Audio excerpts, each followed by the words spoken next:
Let us bow our heads. Dear Father, speak to our hearts today, we pray. May we see Jesus more clearly. May we accept him. We thank you in Jesus' name. Amen. God speaks to us in a variety of ways through his creation, object lessons, and different aspects of nature speak to us of our Creator. How many of you remember seeing a rainbow, a beautiful setting where there was a spectacular rainbow, maybe it just filled the sky or part of the sky? You remember that. Every one of us, I'm sure, have seen that and experienced it. Maybe you were a young child, a young person, and you saw a rainbow for the first time. Did it catch your attention? Yes. Did it warm your heart? Yeah, likely did. You just enjoy the beauty and it's just a spectacular, one of the most spectacular things in nature. And you just have a sense that things are going to be okay because of that rainbow. It's a good omen. And even in society today, unbelievers, they'll say there's something magical about it. There's something, there's good luck there. And it speaks to all of our hearts. But we as believers can see it in a very special way. How did it get there? It was a time like ours today. Jesus describes it this way: as it was in the days of Noah, so shall it also be in the days of the Son of Man. They did eat, they drank, they married wives, they were given in marriage, until the day that Noah entered into the ark, and the flood came and destroyed them all. Now, you and I know that God did not condemn those people before the flood because they were eating and drinking. God had given them those wonderful fruits of the earth in great abundance to supply their needs. But the sin consisted in their taking these gifts from God without gratitude to the giver and using them to debase themselves by indulging appetite without restraint. It was also lawful for them to be married, was it not? But there again, they misused that wonderful gift from God in order to serve themselves and to do things in a manner that was not according to God's ways, and perverting the marriage institution to serve self. And it brought pain and suffering to the world. And as we look at today's world, do we not see a similar thing? Jesus himself said it. As it was in the days of Noah, so shall it be just before Jesus comes. And we look at today's world and we see that what was lawful, what was good, what God created and gave to his creatures is being used in excess. Appetite is indulged without restraint. Even professed followers of Christ are eating and drinking with the drunken, while their names stand in honored church records. Intemperance affects our ability to understand God, doesn't it? And to see and to hear him.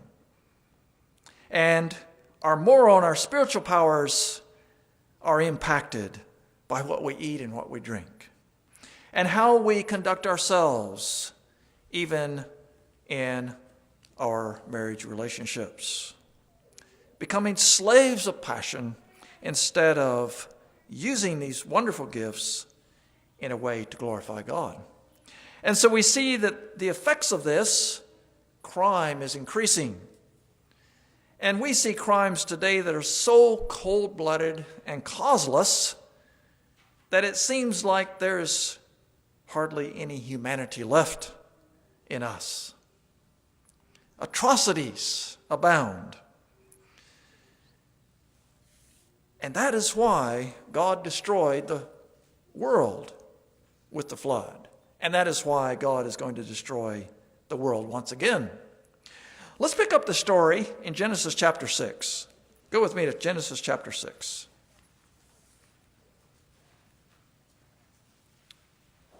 Genesis chapter 6. And beginning in verse 5, God is talking here, and he's describing the world as it was then. Genesis chapter 6 and verse 5. And God saw that the wickedness of man was great in the earth, and that every imagination of the thoughts of his heart was only evil continually. And it repented the Lord that he had made man on the earth, and it grieved him at his heart. And the Lord said, I will destroy man whom I have created from the face of the earth, both man and beast, and the creeping things, and the fowls of the air. For it repenteth me that I have made them. But Noah found grace in the eyes of the Lord. Drop down to verse 11. The earth also was corrupt before the Lord, before God, and the earth was filled with violence. And God looked upon the earth, and behold, it was corrupt, for all flesh had corrupted his way upon the earth. And God said unto Noah, the end of all flesh is come before me, for the earth is filled with violence through them. And behold, I will destroy them with the earth. Make thee an ark of gopher wood. And it goes on, and it describes there how God is going to destroy the earth and all the world and all of its inhabitants by a flood. But there he gives opportunity for anyone who wanted to survive, a way of salvation from the coming destruction. But in order to be saved from the coming destruction, they had to follow his instructions to the letter. And so in God's mercy, he granted them a long period of time, 120 years of probation. And he commissioned Noah to preach a message of coming judgment and how to avoid that judgment. Well, how did the people respond? Not very well. They mocked him. They mocked Noah and his message. And so 120 years passed by, and when the day finally came, God called upon Noah and his family to enter the ark. But he gave the inhabitants of the earth one last demonstration.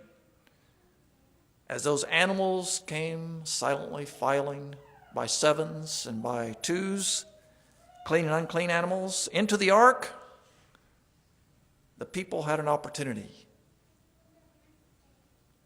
Noah gave one last appeal, but the people were too attached to this world to give heed to the message. And so the angel came down, and that massive door of the ark was shut, and the doom of those without was sealed forever. And you know the story. After 7 days, the heavens opened up, and the waters of the deep burst forth. This was not a storm of the century. This was the storm of all time. You know, the flood unleashed massive forces that shaped new continents. uplifted mountain ranges, split deep trenches in the oceans, and created the seas that we know today.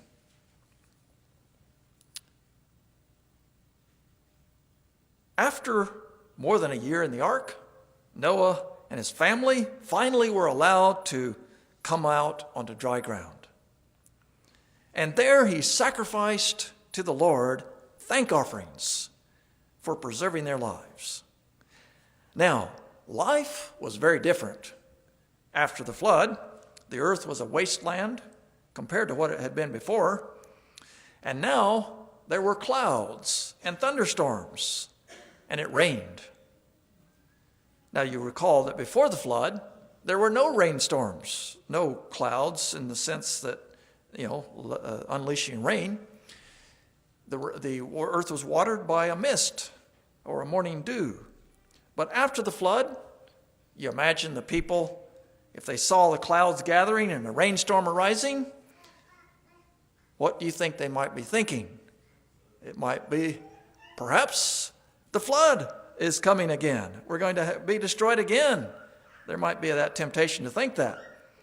And so God had an answer for that. Let's pick up the story in chapter 9 of Genesis chapter 9, beginning in verse 8.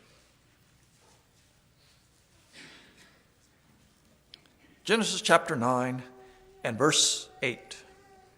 And God spake unto Noah and to his sons with him, saying, And I, behold, I establish my covenant with you and with your seed after you, and with every living creature that is with you, of the fowl of the cattle, and of every beast of the earth with you, from all that go out of the ark to every beast of the earth. And I will establish my covenant with you, neither shall all flesh be cut off any more by the waters of a flood, neither shall there be any more a flood to destroy the earth.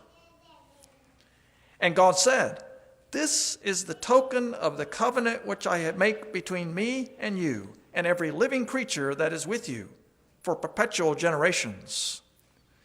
I do set my bow in the cloud, and it shall be a token of a covenant between me and the earth. And it shall come to pass, when I bring a cloud over the earth, that the bow shall be seen in the cloud, and I will remember my covenant, which is between me and you and every living creature of all flesh. And the waters shall no more become a flood to destroy all flesh. And the bow shall be in the cloud, and I will look upon it, that I may remember the everlasting covenant between God and every living creature of all flesh that is upon the earth. And God said unto Noah, This is the token of the covenant which I have established between me and all flesh that is upon the earth. So here we see a description of God and how he's going to alleviate their concerns, their fears about another coming judgment that would destroy the entire world by a flood. This is amazing love and mercy on God's part. What a beautiful picture. The rainbow is one of the most captivating signs in all God's creation.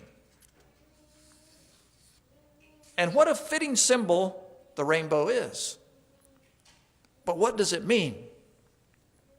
Now, God says in this passage we just read here that the rainbow is a token. It is a sign or a mark of the covenant or promise that God makes with who? With the whole earth, everyone, both humankind and animals. And this token or sign would appear not just at any time, but especially when there were clouds and rain present, right when the need was the most. It would appear to assure the people of God, the people, that God had made a covenant, a promise, that he would never again destroy the earth with a flood. And God said that he would look upon the covenant, the rainbow, and remember his promise. Now, of course, God does not forget, but he uses the language of humans to describe himself.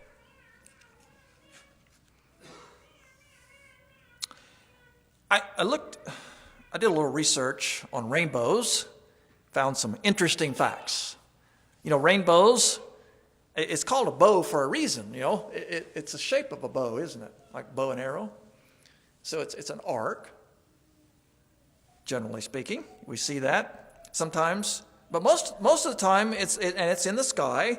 We see a rainbow, but most of the time, we only see part of it.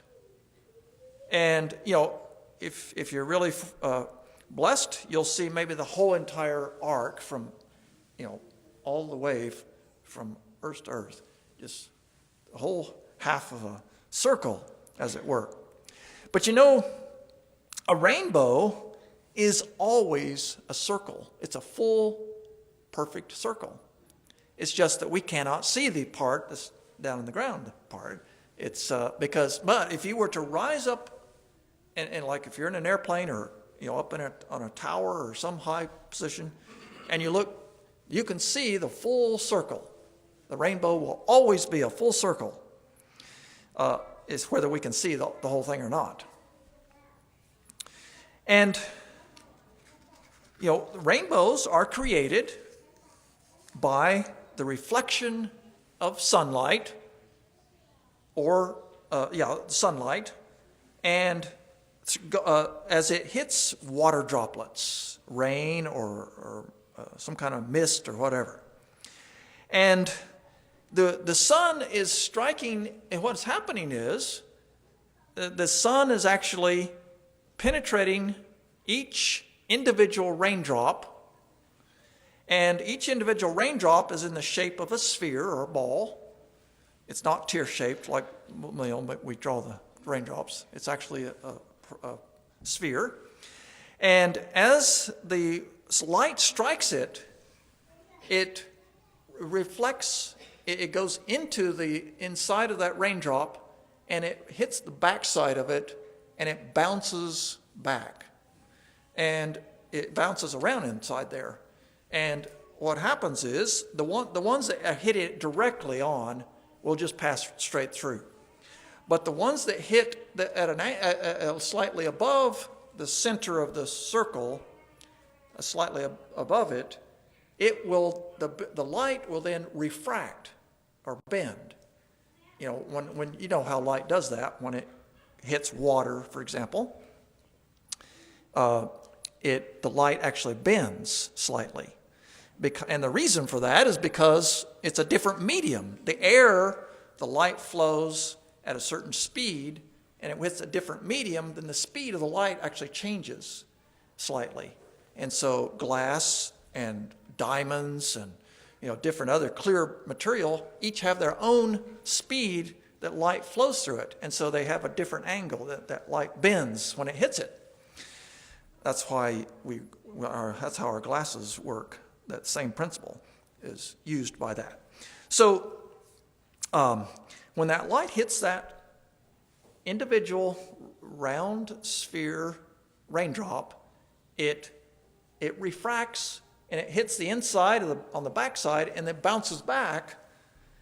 And by it doing that, it breaks out the light into the spectrum of colors, the 7 colors of the rainbow. Very, very fascinating, very interesting.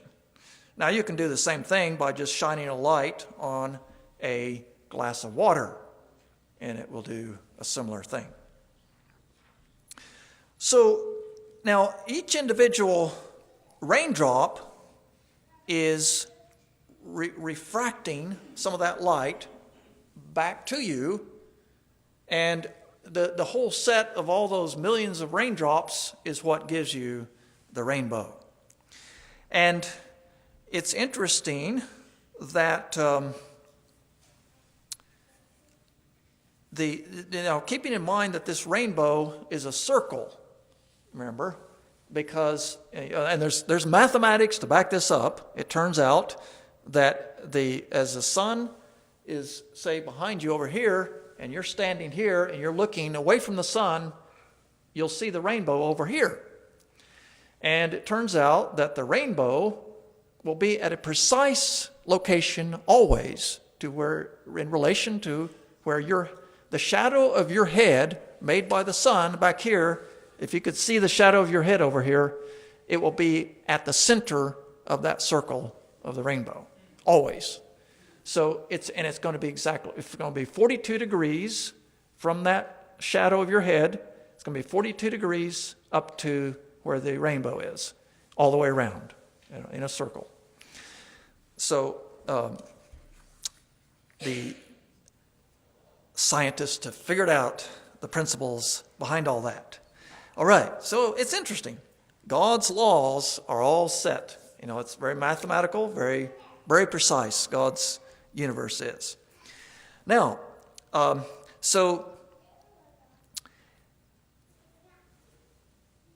it's interesting that when you look at the rainbow out there, no one else can see what you're seeing. The person standing next to you sees his own rainbow. He doesn't see the same rainbow you see because, in fact, if you move over a step over here, then you're going to see a different rainbow. It's going to be, of course, it's going to look the same because it's so close, but it's actually a different rainbow. It's at a different angle. And so no two people see the same exact rainbow. There is a rainbow just for you. It's your own. And there are no two rainbows that are exactly alike. Now, Sir Isaac Newton he did some experiments with this, and he did experiments with prisms and passing light through glass where it breaks out into the 7 colors and of the visible spectrum. And so if you look at the light here today, for example, these lights that we're looking at here, these lights look like they have the same color to us. But that's because our eye is interpreting it that way. Our mind is interpreting it that way. In reality, all the hues of the thousands of hues of light are all contained in that light. And if you take pass that light through a prism, a piece of glass or water, then it breaks it out into the rainbow colors. And you see the red and the various colors there. And the reason for that is because each of those are traveling at the wavelength of those light bands travel at a slightly different speed. That's what makes the different colors. Red and orange, yellow, green, blue, indigo, and violet. Those are the 7 colors, the primary colors. Actually, there's an infinite number of colors, but we see those primary colors. Most people do. So red, orange, yellow, green, blue, indigo, and violet. You can, the acronym ROY G BIV, if you want to remember what order those come in. And if you look at the rainbow, it's always going to be the red on top, right? And then comes the orange, yellow, green, blue, indigo, and violet on the bottom, on the innermost side. Now somebody's going to say, now wait a minute, I saw a rainbow where it was flipped the opposite way. Well, that's true. It is possible to see that. But there's a reason why. That's because most rainbows, we see a primary rainbow, and then sometimes, rarely, we see a secondary rainbow as well that's maybe slightly above the primary. Now, that one is caused by the light passing through the raindrops more than one time. And so what happens is it goes into the raindrop, it hits the backside, it bounces back, it hits the front side of the raindrop, and then it bounces back again, and then comes back out. That's a secondary rainbow. Now, by doing that, when it bounces in there twice, that flips the color pattern, just like looking in a mirror, flips, reverses it. And so that's why that secondary rainbow that you see above the primary one will have the colors in reverse order. So very fascinating. So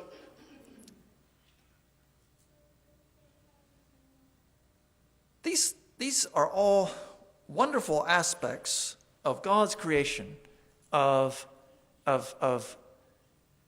His tender care and love for us. And as we look at this symbol, this rainbow symbol, it is something special.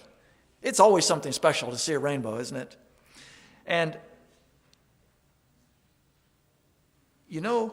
there's something that in the Bible that describes. Let's in fact go to Ezekiel. Let's go to Ezekiel, and I want to describe here the rainbow and what it means to us. Ezekiel chapter 1, and let's look at verse 1, and then we'll drop down to another verse later. Ezekiel 1, verse 1.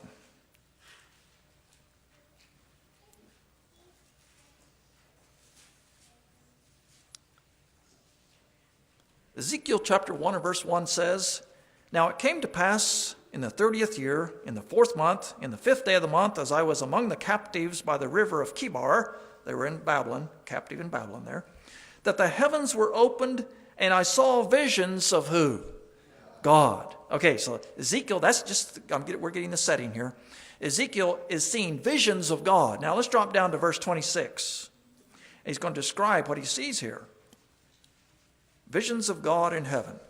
Verse 26, "And above the firmament," that was that place on the throne where the throne sits there, "above the firmament there was over their heads the likeness of a throne, and as the appearance of a sapphire stone, and upon the likeness of the throne was the likeness of the appearance of a man above upon it. And I saw as the color of amber, as the appearance of fire round about within it, from the appearance of his loins even upward, and from the appearance of his loins even downward. I saw as it were the appearance of fire, and it had the brightness round about it." Verse 28, "As the appearance of the bow," or rainbow, "that is in the cloud in the day of rain, so was the appearance of the brightness round about. This was the appearance of the likeness of the glory of the Lord. And when I saw it, I fell upon my face, and I heard a voice of one that spake." And so it goes on and describes some more there. But we notice here that the rainbow encircles God's throne. And notice it is a circle, just like all rainbows. And this circle, this rainbow, represents the glory of God. The glory of God. What a fitting symbol. And so when we see a rainbow, we're seeing a little hint, a little touch of the glory of God. Now, let's go over to Revelation, and we see another picture of the throne. Revelation chapter 4 and verse 2.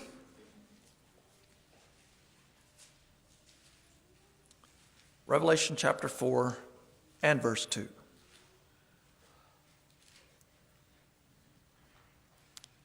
"And immediately I was in the Spirit, and behold, a throne was set in heaven, and one sat on the throne. And he that sat was to look upon like a jasper and a sardine stone. And there was a rainbow round about the throne, in sight like unto an emerald." So once again we see a picture of God's throne, the heavenly throne room, and there God sits enthroned, and surrounding that throne is a rainbow, a circle rainbow around the throne. It is a symbol of the glory of God. And from other times that we've studied about what the glory of God is.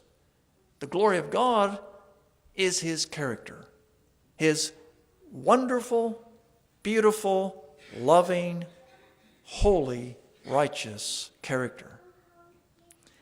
So what a fitting symbol of the rainbow. And there, right after the flood, when the people coming off of the ark were looking around them and seeing there's not much left. It's desolate. What are we going to do? What does the future hold? God gives a symbol of his love, his mercy, his compassion.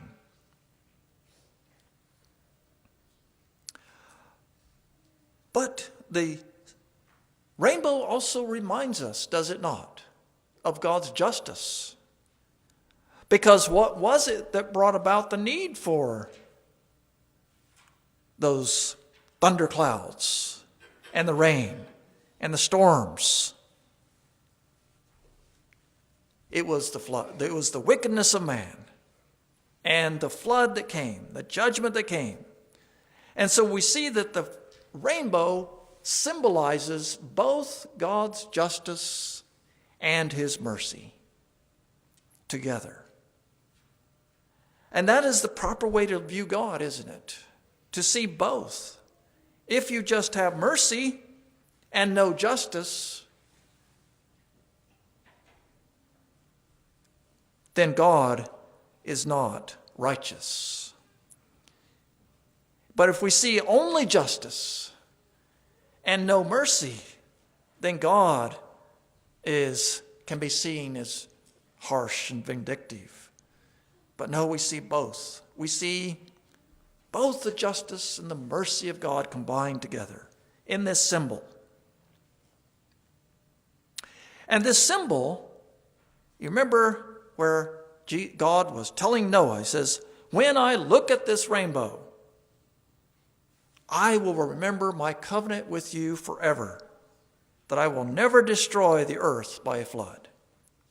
And so the rainbow is a symbol of God's everlasting testimony that he will not destroy by a flood. It shows that God does not change. Desire of Ages puts it this way, page 493, the rainbow of promise encircling the throne on high is an everlasting testimony that God so loved the world that he gave his only begotten Son, that whosoever believeth in him should not perish, but have everlasting life. It testifies, the rainbow testifies, to the universe, not just to sinners here on earth, but to the whole universe it testifies, that God will never forsake his people in their struggle with evil. Do you need that assurance? Do you sometimes wonder, Lord, have you forsaken us in our struggle with life, with evil, with the evil that is within, as well as the evil that is without? You know, we have that battle, don't we? We struggle against evil, against sin. And that sin is found outside of us.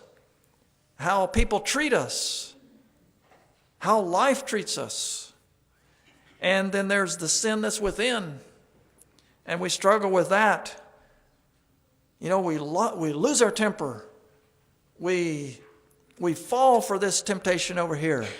We say that ugly thing we just wished we'd never said, and we struggle against the evil within.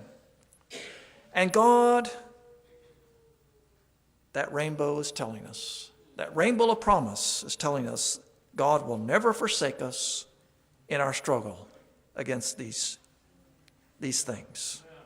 It is an assurance to us of strength and protection as long as the throne itself shall endure. And so, actually, God is, in another place it says, Christ Object Lessons 148, it says, the honor of God's throne is staked on the fulfillment of his word unto us.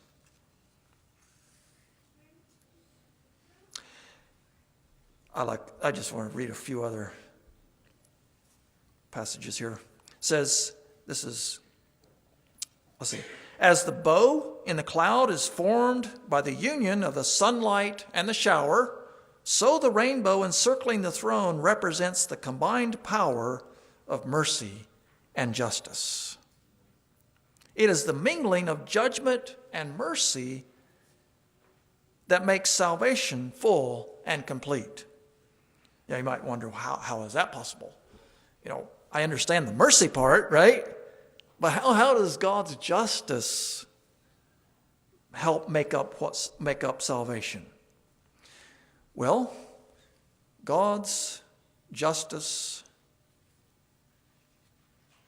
is what he requires righteousness, doesn't he? He requires all his creatures to obey his laws. Because otherwise, if they don't, he knows that it will hurt and destroy. So it's not some arbitrary choice on God's part and says, I just want you to do it my way, just because, right? No, he knows he has set up the whole system, and it works this way.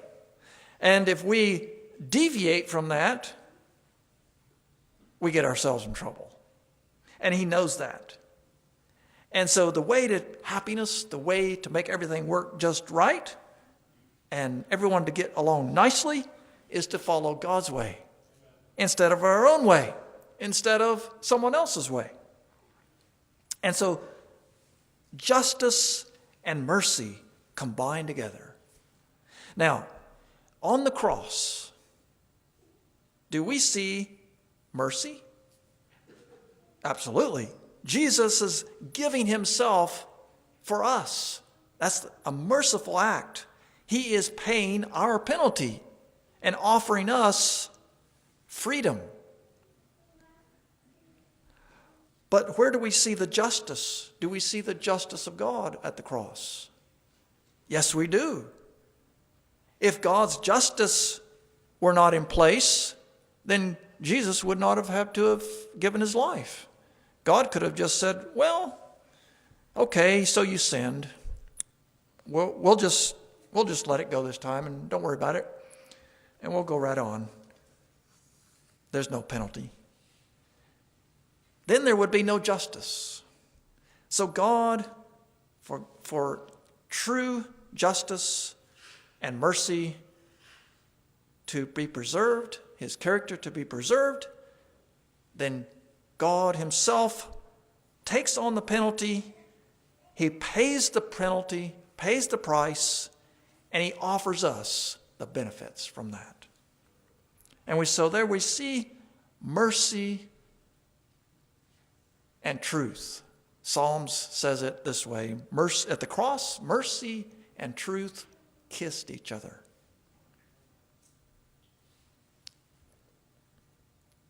And so by faith, we look at the rainbow.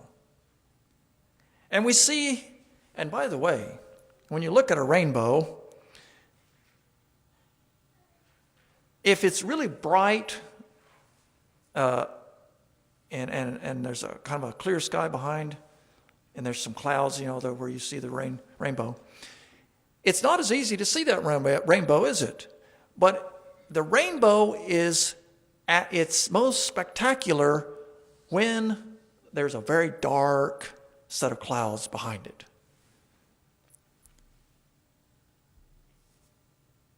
When we need it most, when evil seems at its most powerful, when the way is dark, that's when God's promise shines brightest.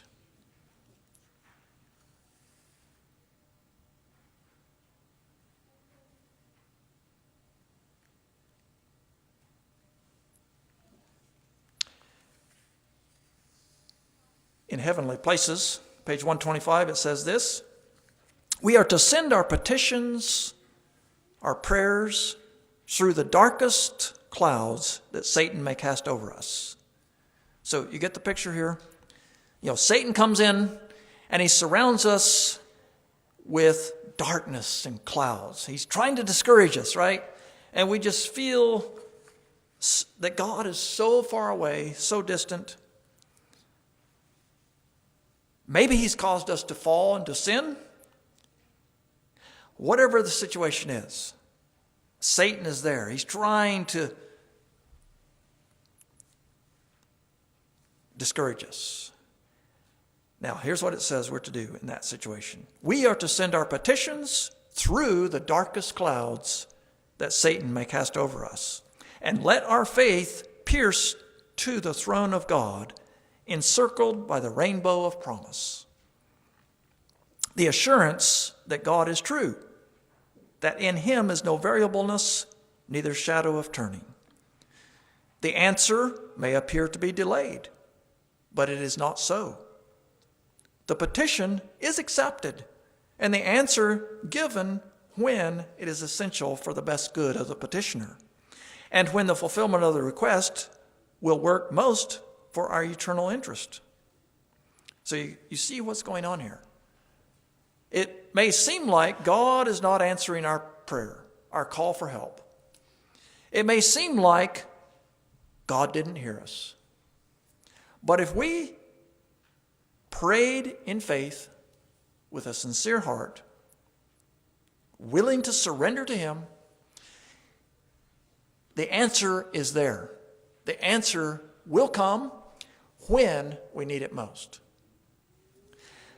And so keep looking by faith, looking at that throne room of God.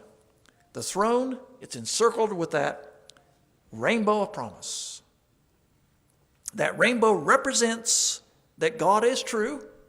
He is true to his word, that he does not change. He will remember his covenant. It's a gracious gift that God gives to us. It is his covenant of peace. And so today, I invite you to make peace with God if you have not done so. Make peace with God. Let us cry out to him for relief, for mercy, for help in time of need. And when we are tempted to give up, let us remember the promise, being confident of this very thing, that he which hath begun a good work in you will perform it until the day of Jesus Christ. Philippians 1 verse 6. And so let us make peace with God. Now, here's what we often do. Instead of making peace with God, we make peace with our sinful nature. And we start making excuses for our sin. We say, and we might even speak for God and say, God understands. He knows me. He won't mind if I sin this a little bit. He knows how hard it is, and he will forgive me. So I'm not going to worry about it. No, don't do that. Don't make peace with your sinful nature. Make peace with God. And he has promised that he will give you all the power, all the grace, all the forgiveness that you need to overcome, to be forgiven, and to be cleansed from all unrighteousness. There is hope for you and for me. His rainbow speaks to us both of his mercy and his justice. He destroyed the earth with a flood, and yet Noah found grace in God's eyes. And we can find grace in God's eyes if we will turn to him in faith and surrender. The Savior is waiting to enter your heart. Why don't you let him come in? There's nothing in this world to keep you apart. What is your answer to him?